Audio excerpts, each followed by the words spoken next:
Hi, Rising Stars. We are on day 9, and today we're going to talk about a challenge, and we're going to get started on it. So what we're going to focus on is recruiting.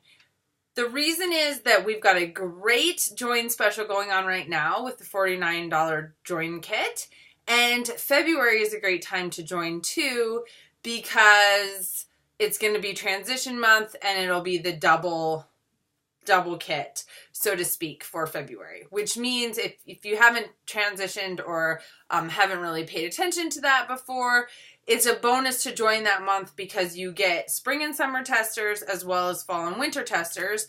And that's great because fall and winter testers, a lot of the same ones come back.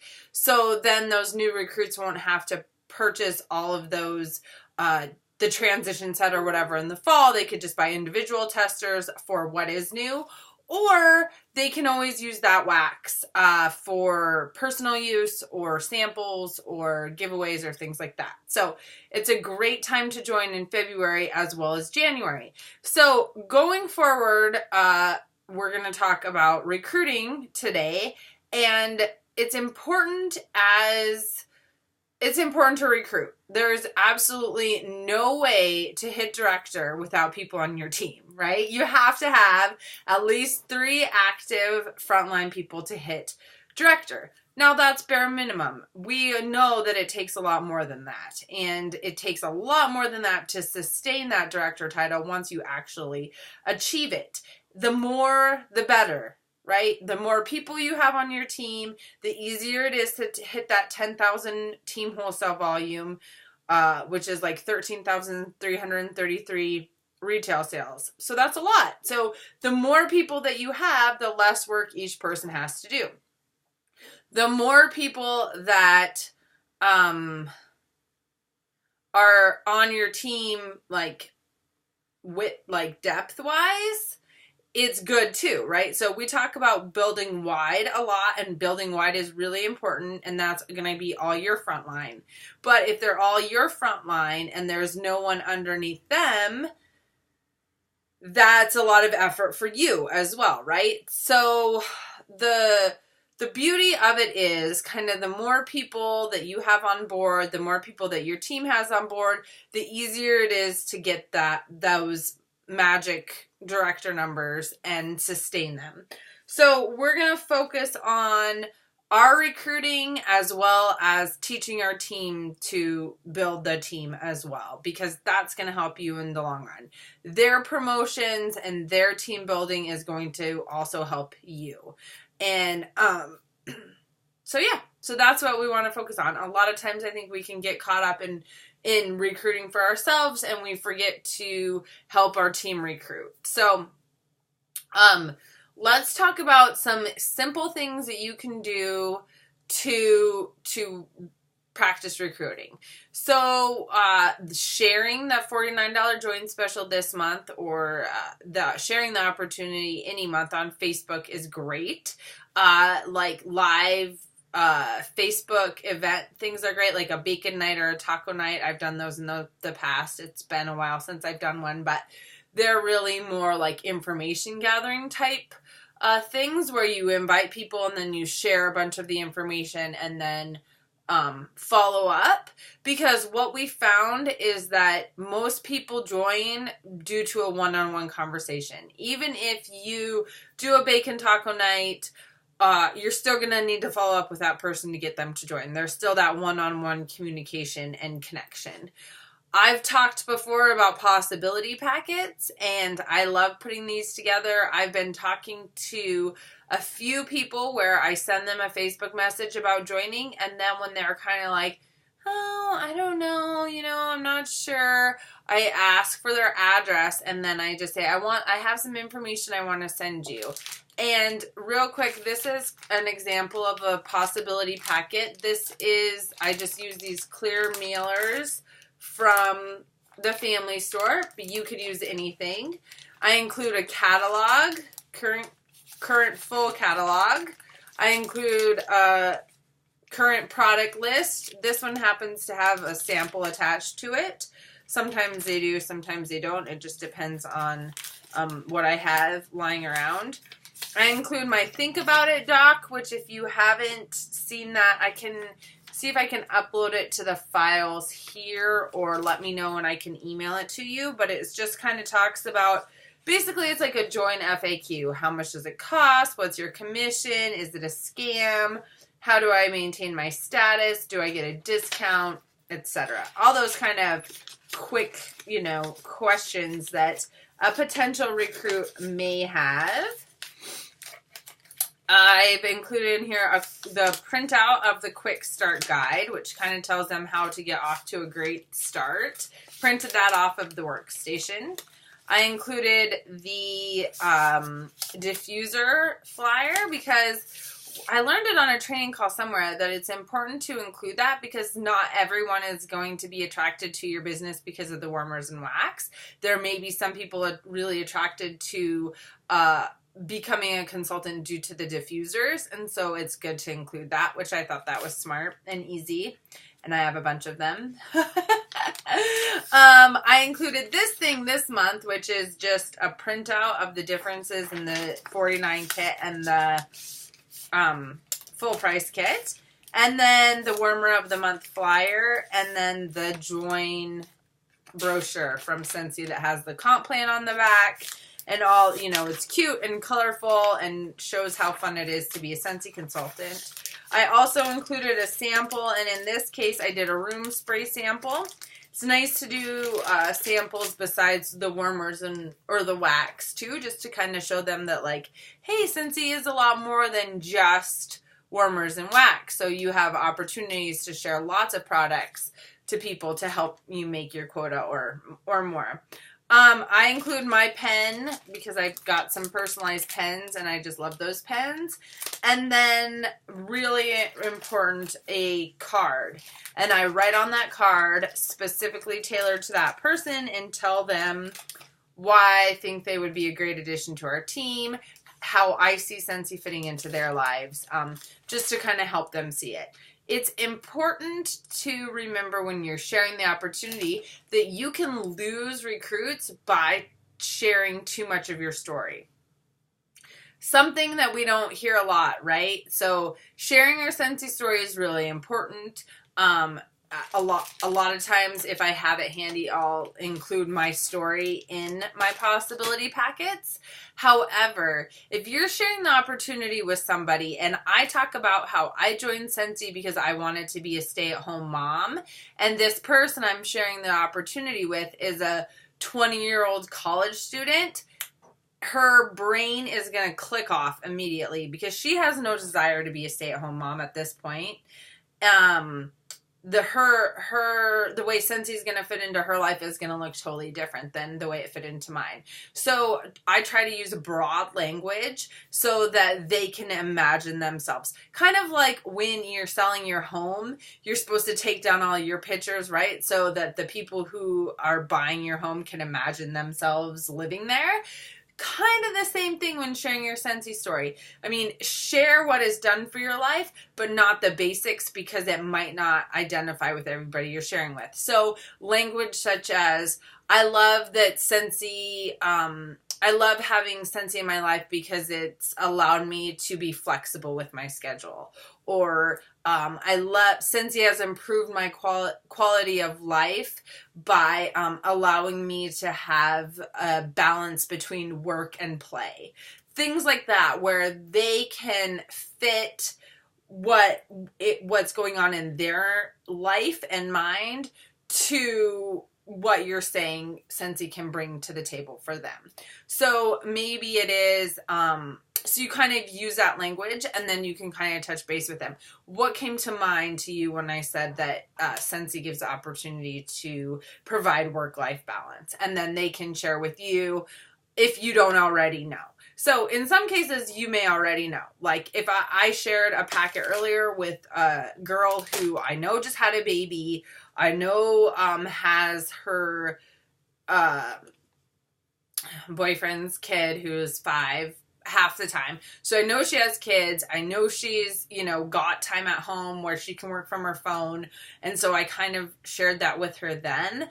But if you don't know if it's broad, I encourage you to keep it general so you're not turning off potential recruits. Same with if, if it's an older person who's retired and now has this free time and you start talking about being a stay-at-home mom, they're like, well, that doesn't really apply to me. I'm done with that. So anyway, that's something that you can try to do as you're tailoring your possibility packets or tailoring your recruiting conversations with people when you're sharing it.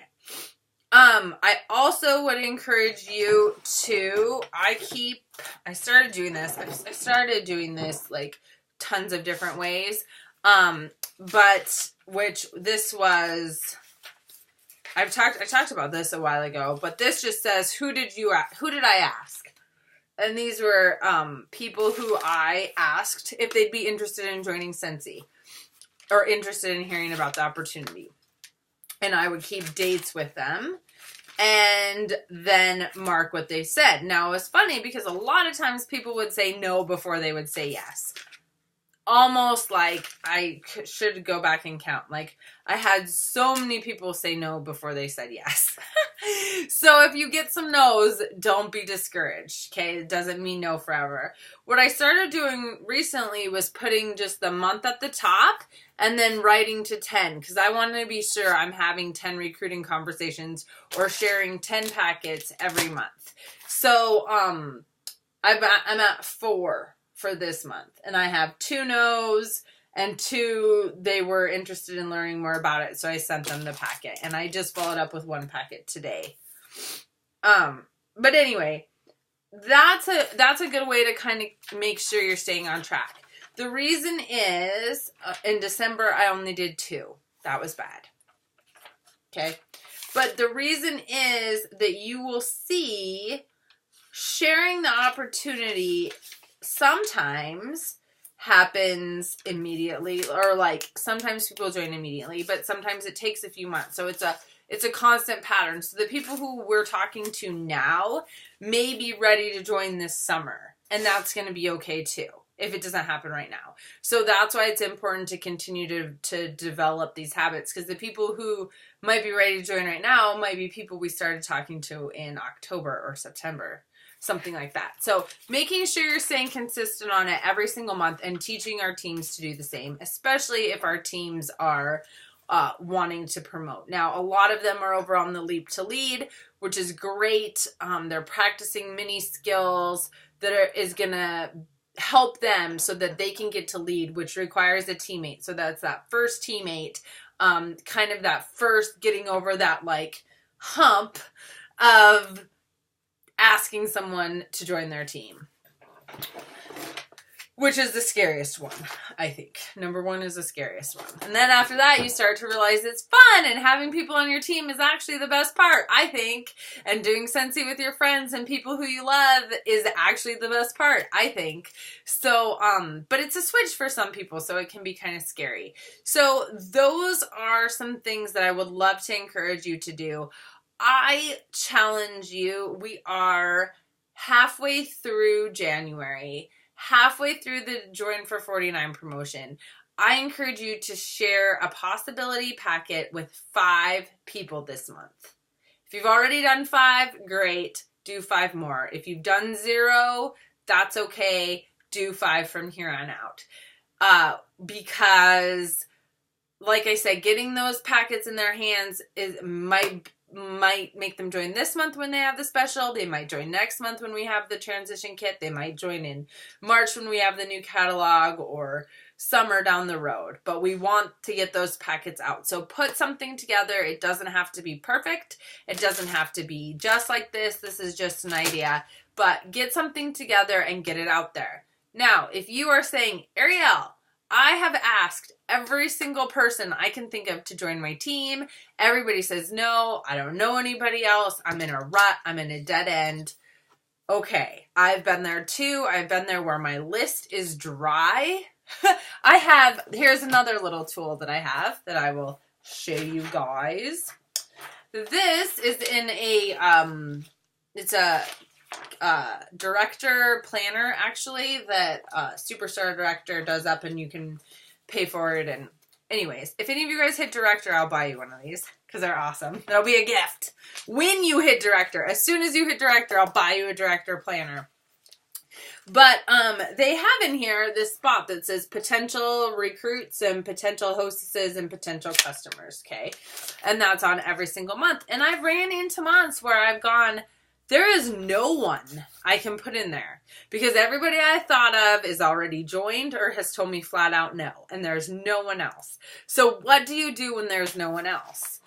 There's a couple things. Number one, ask for referrals. If someone gives you a flat out no, I'm not interested in joining your team because of this, this, and this, you can simply say, thank you so much for taking the time to think about it and hear about it. Do you know anybody who might be interested right now? Do you know anybody who's looking for a little extra income? Do you know anybody who's looking to stay home with their kids? Do you know anybody who's looking to make new friends in a new area? Things like that. So those people can help by giving you referrals. I've told the story several times, but I myself was a referral. My mom and my sister thought I would like doing Scentsy. Otherwise, I never would have joined. I never thought I would like doing Scentsy. I didn't even know what Scentsy was. So, asking for those referrals. You can reward referrals in any way that you see fit. And you can tell those people privately that if someone joins your team that they suggested, you will reward them in some way. Just throwing that out there. So asking for referrals is a great way to get out of your rut and move beyond the people who you've already asked. You can join Facebook groups to try to find people. If you join Facebook groups to meet new people, I encourage you to build relationships first before trying to ask everybody to join your team. You can form real life relationships. So a superstar director shared this, and I actually do this too, but I love the way that she put it, was that when she's in a recruiting rut, she gets social, right? So when you're feeling like you haven't met anybody else, you gotta get out there somehow. Like, join a dance class, go work out, like join a gym, join a fitness class, join a exercise class, get involved with your kids' school if you're not already, or your grandkids' school, or whatever it might be, form a new hobby. I want to do this. I haven't yet, but I want to start taking adult education classes because I'm going to meet new people there, right? So if you are stuck like that, start breaking out. Sometimes that, again, is going to take a little bit more than like, you don't want to be, hi, my name is Ariel. Would you like to join my Scentsy team? We have a $49 join special this month. It's great. You get all this stuff. It's probably not going to happen just like that and be effective. But if you start joining and making relationships, you can start seeing where Scentsy might fit in their lives and sharing the opportunity with them. So those are a couple team building ideas. You guys are all great team builders. You already have strong teams. I know you want to continue to grow them. And so maybe these ideas will help. Maybe there's something that you can share with your team, because if your team is building a team, that's going to push you to director faster as well. So that's what we're going to do today. That's our challenge I'm issuing. And we have until the end of the month to share those 5 possibility packets with people. Share and encourage your teams to do the same. That's kind of part 2 of the challenge. So I'm issuing that challenge to just you guys. I encourage you strongly to challenge your team to do the exact same. So let's do it. Let's grow. Let's build our teams during these months when Scentsy is helping us by providing great reasons to reach out and share the opportunity.